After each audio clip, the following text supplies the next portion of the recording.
Monsieur le Président, chers collègues, Mesdames et Messieurs, je suis naturellement très heureux de vous présenter, à l'occasion de cette deuxième séance plénière et donc 3 semaines seulement après notre élection, cette proposition d'engagement en faveur de la ruralité.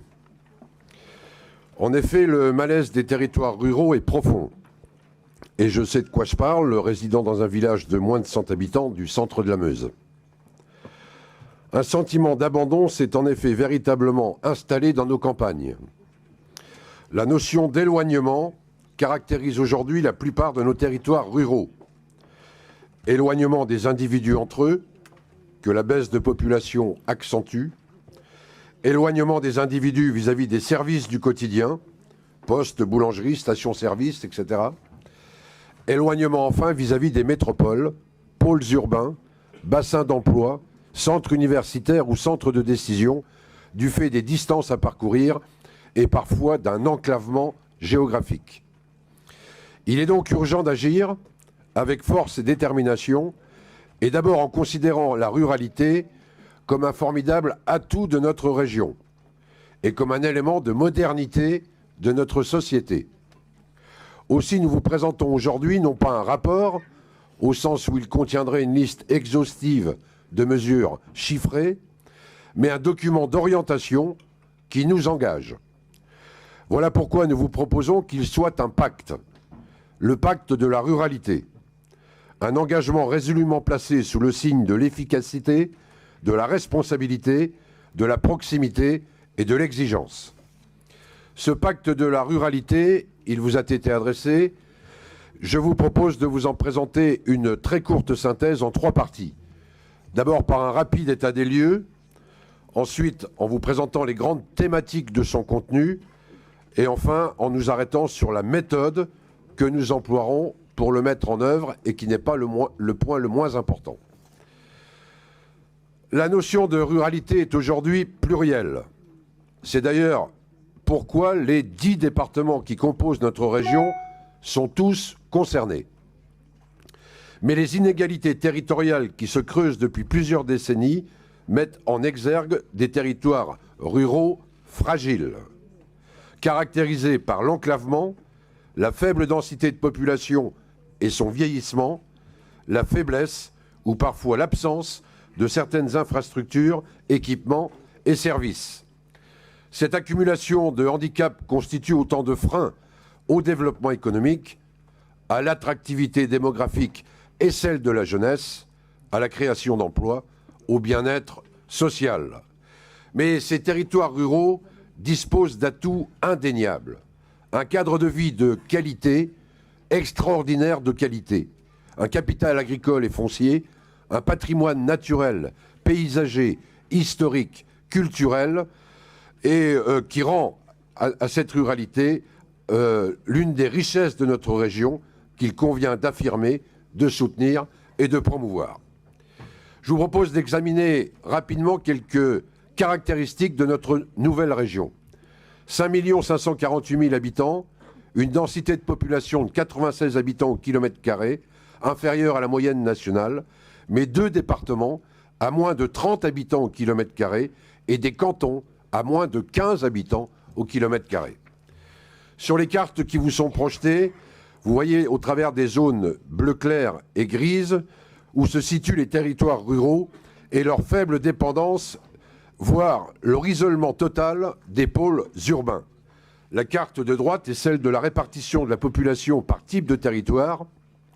Elle complète la première en identifiant les zones les plus isolées des pôles urbains. Meuse, Haute-Marne sont les principaux territoires concernés, suivis par la Marne et l'Aube. Une autre carte, enfin, nous rappelle les mouvements de démographie sur 2 périodes, celle de 62 à 90 et de 90 à 2012. Les Ardennes et la Haute-Marne ont connu une décroissance sur les 2 périodes, avec une augmentation entre 90 et 2012.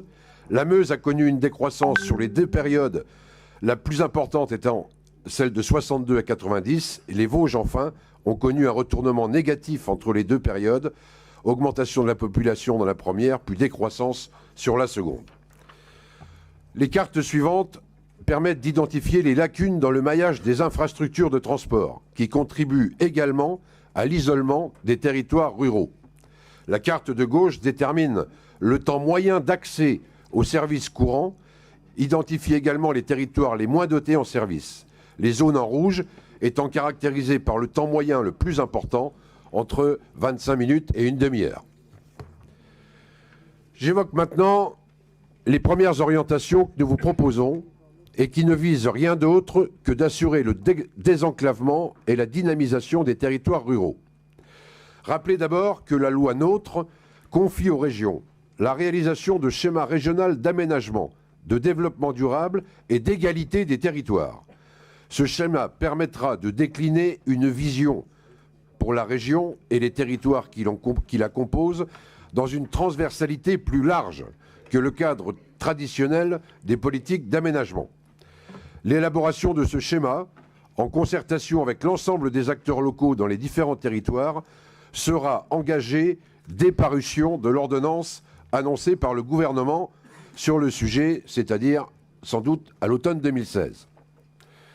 Nous souhaitons bien sûr mieux articuler les nombreux dispositifs territoriaux existants, qu'il s'agisse des fonds européens, des politiques territoriales contractualisées, nationales et régionales, les volets territoriaux des contrats de plan, le pacte Lorraine, les pays, les pôles d'équilibre territoriaux ruraux, les parcs naturels régionaux, la convention interrégionale de massifs et les schémas de cohérence territoriale.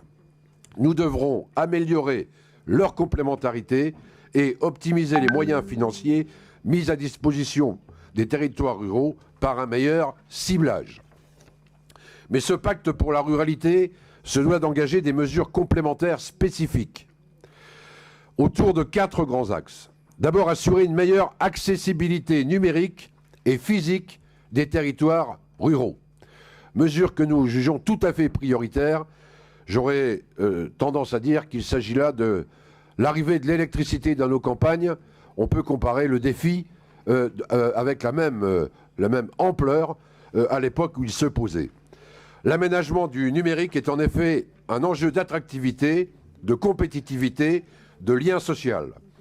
Aussi, nous vous proposons, et voilà pourquoi l'adoption de ce pacte dès aujourd'hui est importante, nous vous proposons dès maintenant de pouvoir aller à la rencontre de tous les départements pour leur proposer de rejoindre un schéma directeur territorial à l'échelle de la nouvelle région Alsace-Champagne-Ardenne-Lorraine, de façon à obtenir un déploiement du réseau à très haut débit dans des délais raccourcis et dans des conditions de négociation avec les opérateurs améliorées. La mobilité physique est aussi une priorité. Il faut renforcer les liaisons ferroviaires dans la mesure du possible entre les zones rurales et les grandes villes et développer des transports alternatifs. Enfin, deuxième axe important, maintenir et développer les activités économiques, notamment artisanales et commerciales, de services, culturels et touristiques. Bien sûr, par un soutien à l'innovation et à la diversification de l'économie rurale, par l'élaboration d'un plan permettant la contribution des territoires ruraux à une politique énergétique renforcée, par le déploiement d'une politique en faveur de la jeunesse.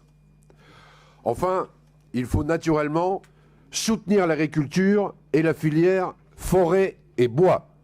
Je ne m'attarderai pas à cet instant sur les crises dramatiques auxquelles sont confrontés les secteurs de l'élevage de nos territoires. C'est un point sur lequel nous nous mobiliserons dans les prochaines semaines. Je veux rappeler à cet instant que l'agriculture de notre région est la deuxième au niveau national en termes de valeur ajoutée, que l'agroalimentaire nous situe au premier rang au niveau de la valeur ajoutée, et c'est le premier secteur d'emploi de la région devant les produits métallurgiques et automobiles. Enfin, nous souhaitons bien sûr garantir un accès renforcé aux services publics et aux services au public. L'élaboration d'un diagnostic régional de l'offre de services et des carences relevées doit être effectuée. Faut-il rappeler, à titre d'exemple, que s'agissant de la santé, dans les départements ruraux, plus de 50% des praticiens ont plus de 55 ans. Plus de 55 ans. Troisième axe, et il n'est pas moins important, favoriser la structuration institutionnelle et la capacité d'action des territoires ruraux, notamment par un soutien aux intercommunalités dans leurs besoins en ingénierie territoriale. Au fond, il s'agit de proposer davantage de conseils, de matières grises, d'entourer les intercommunalités rurales, souvent démunies, de conseils et de moyens qui leur permettent d'appréhender les solutions financières, techniques et de formation. Et puis enfin, dernier axe, territorialiser l'action régionale pour en accroître l'impact et l'efficacité. J'ose vous renvoyer aux déclarations du président à l'occasion des différentes cérémonies de vœux qu'il a pu effectuer depuis le 4 janvier et qui a confirmé notre intention effectivement de déployer des agences territoriales, particulièrement dans nos territoires ruraux, encore une fois, pour essayer de lutter contre ce sentiment d'abandon et leur apporter de véritables réponses de proximité. J'en termine, mesdames et messieurs, en vous disant que la méthode de travail nous paraît évidemment essentielle pour le bon aboutissement de ce pacte. Et nous vous proposons 4 étapes. D'abord, la constitution d'un comité de pilotage au niveau régional, associant tous les vice-présidents concernés par la thématique. Ensuite, en effectuant une cartographie des territoires ruraux bénéficiaires du pacte, sur la base d'un diagnostic multifactoriel et d'une large consultation des élus locaux. Troisième étape, finaliser les plans d'action par territoire prioritaire, je dis bien par territoire prioritaire, sur la base de mesures inscrites dans le pacte. Et enfin, contractualisation des plans d'action sur la durée du mandat.